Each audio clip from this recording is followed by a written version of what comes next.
Welcome back to Engineering Acoustics. Hi, this is Professor Brian Harne. So far, we've mostly given attention to acoustic wave propagation in the open, free field.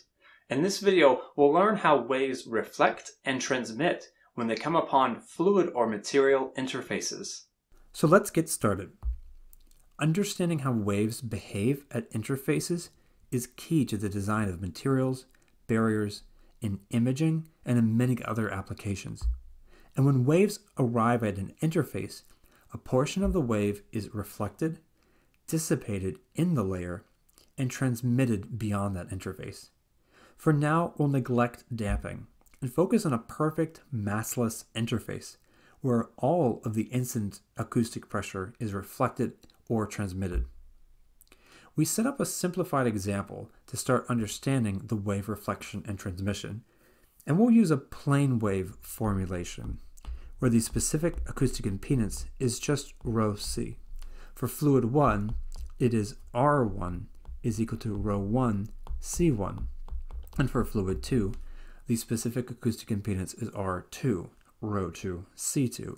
So here we use R's to denote specific acoustic impedance. The incident acoustic pressure, that's a plane wave, is P sub I is equal to capital P sub I e to the j omega t minus k1x, while the reflected acoustic pressure, lowercase complex p sub r, is equal to capital complex P sub r e to the j omega t plus k1x, since it moves in the opposite direction as the incident wave. The plane wave that's transmitted must have frequency that's equal to the incident and reflected frequencies in order for the surfaces at the interface to remain in contact. This means that our transmitted acoustic pressure, P sub t, is equal to capital P sub t e to the j omega t minus k2x. We presume these fluids go on in infinity in both directions from the interface, so there's no reflected wave in the transmitted field. The sound speed, though, the wavelength, and the transmitted wave amplitude may be different. So this means that the wave may look slightly different in wavelength in fluid 2 than in fluid 1. This is due simply to different wave impedances. To understand then how waves reflect and transmit, we need to equate things at the boundary, and these are our boundary conditions, sometimes written as BCs.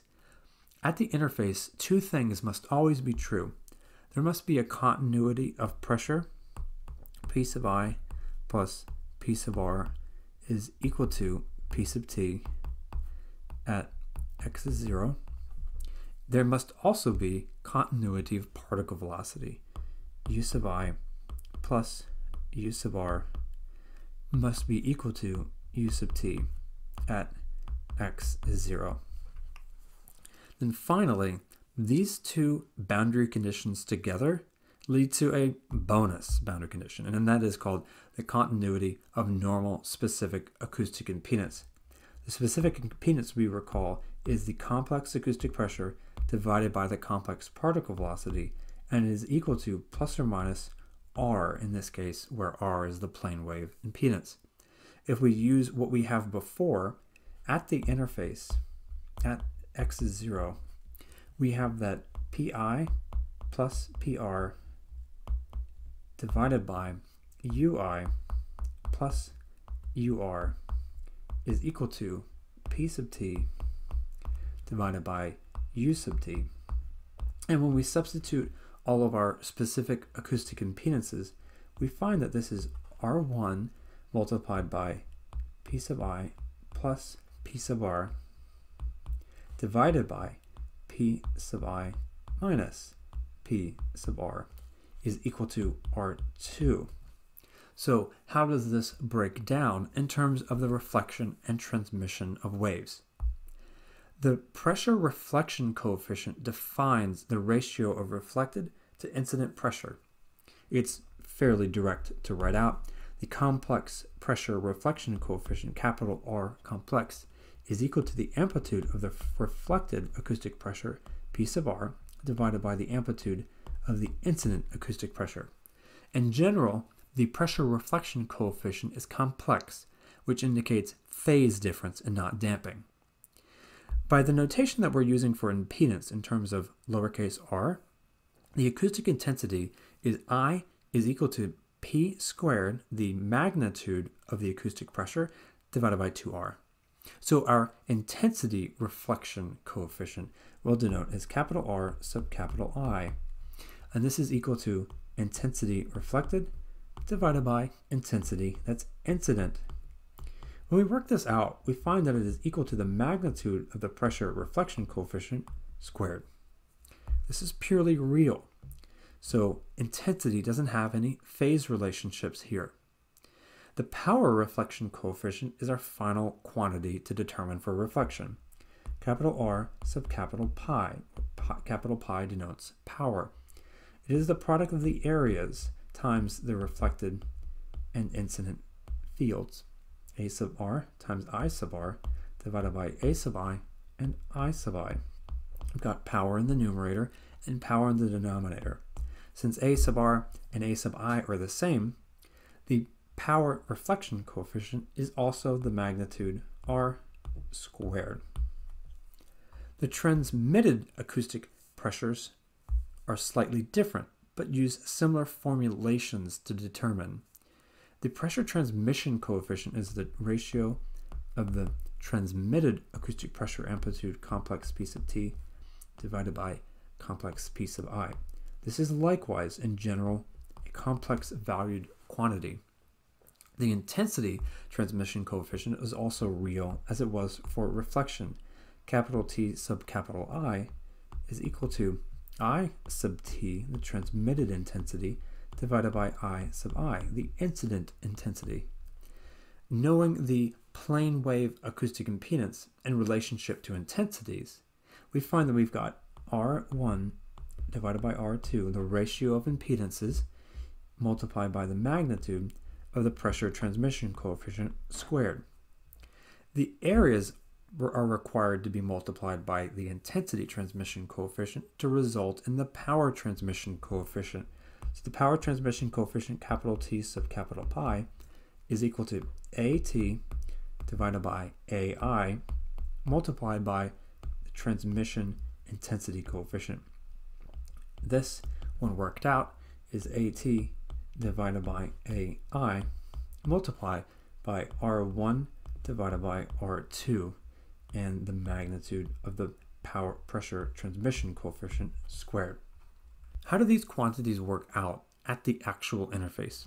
Well, by continuity of normal specific acoustic impedance, we found that relationship before continuity of normal specific acoustic impedance.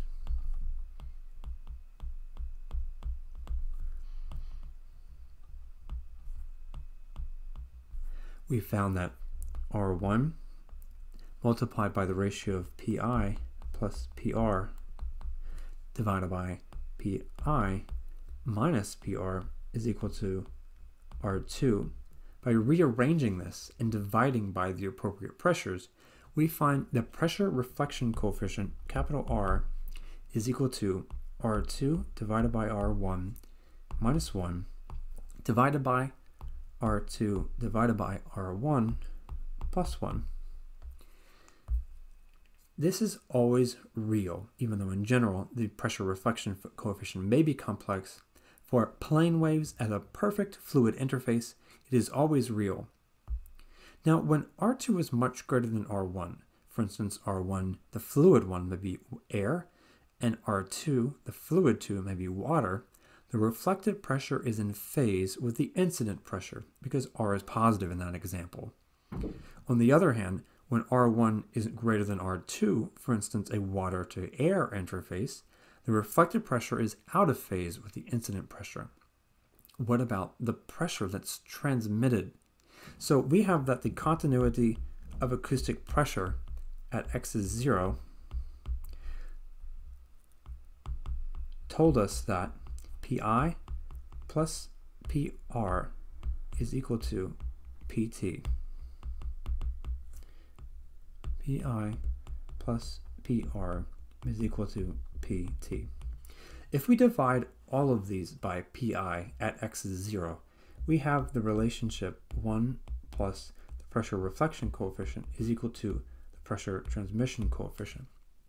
And by working out this due to what we found for the pressure reflection coefficient above, we find that the pressure transmission coefficient is 2 times R2 divided by R1 divided by R2 divided by R1 plus 1. This is likewise always real, and in fact, it's always positive. At most, it takes on a quantity of 2. Let's consider a special and common example of the air-to-water interface to learn what happens with the reflected and transmitted waves. When the incident field is air and the transmitted field is water, R2 is greater than R1, so that both the numerator and the denominator of the pressure reflection coefficient are positive, so that the reflected pressure is in phase with the incident pressure. Likewise, the transmitted pressure is greater than the incident, leading to a value of T greater than 1. In this case, from the simulation, we see that the reflected pressure is in phase and the transmitted pressure has amplitude greater than incident.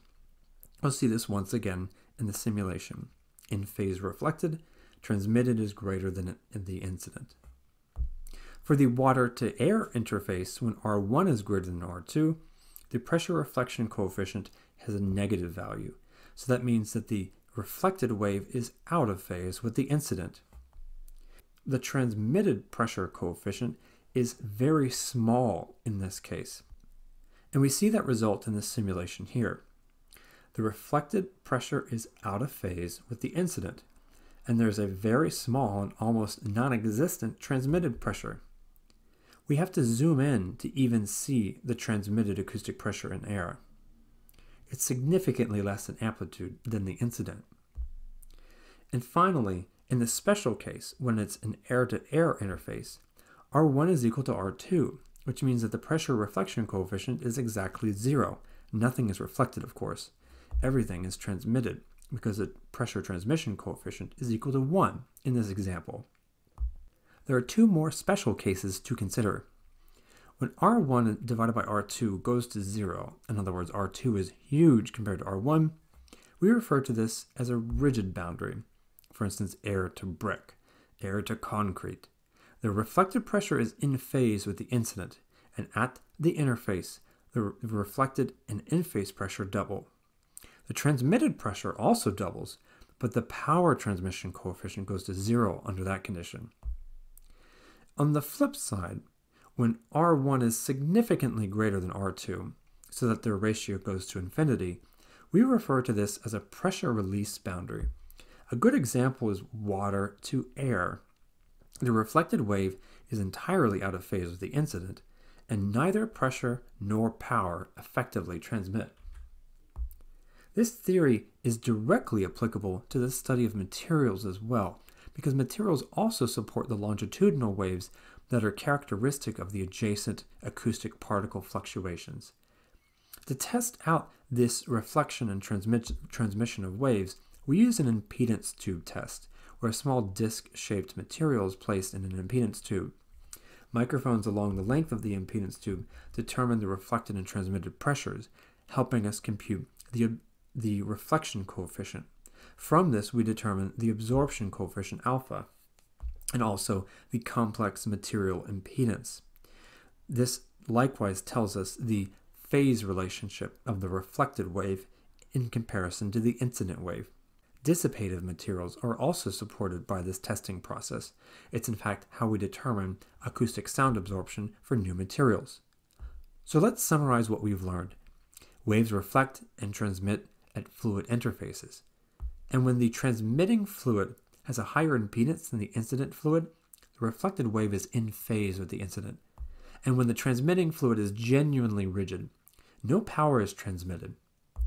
Although we've developed this theory for plane waves, it also applies to spherical waves, and we'll see that soon. In fact, this theory is the foundation for all material development to understand how waves are absorbed in new materials. That's it for this video.